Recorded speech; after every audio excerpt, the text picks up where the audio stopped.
Well, protests are continuing in and around Minneapolis after a Border Patrol agent shot and killed Alex Pretti.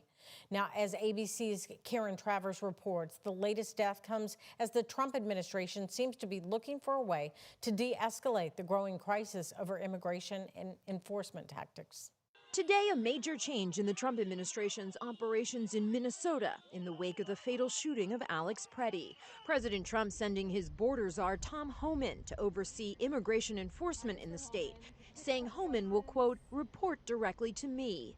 Mr. Homan is the point person for cooperating with state and local authorities and corresponding with them, again, to achieve this level of cooperation to subdue the chaos on the streets of Minneapolis. The White House today distancing itself from comments Saturday by Homeland Security Secretary Kristi Noem and senior advisor Stephen Miller, who accused Pretti of domestic terrorism. I have not heard the president characterize Mr. Pretti in that way.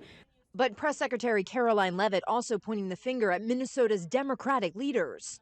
This tragedy occurred as a result of a deliberate and hostile resistance by Democrat leaders in Minnesota.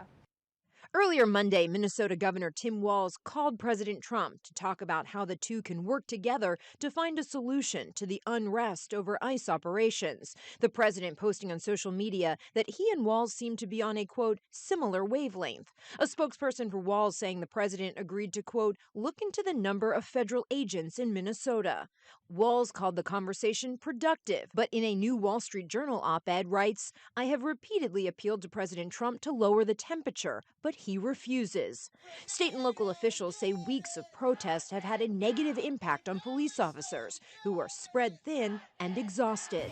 Well, I'm hopeful that folks can get together, that cooler heads will prevail, and that we can figure this thing out. Because regardless, the current situation is not sustainable.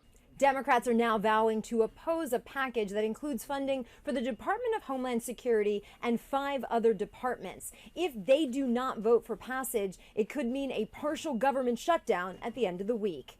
Karen Travers, ABC News, the White House. Reporting that Border Patrol Commander Gregory Bavino and some of his agents are expected to leave Minnesota tomorrow.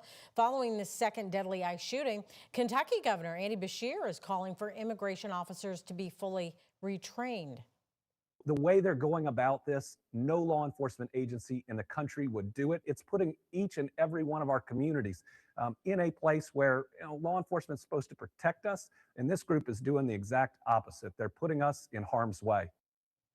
And leaders of some of the biggest companies based in Minnesota are calling for calm after this second ICE shooting death. CEOs of Target, Best Buy, and 3M all signed a letter calling for local, state, and federal officials to work together.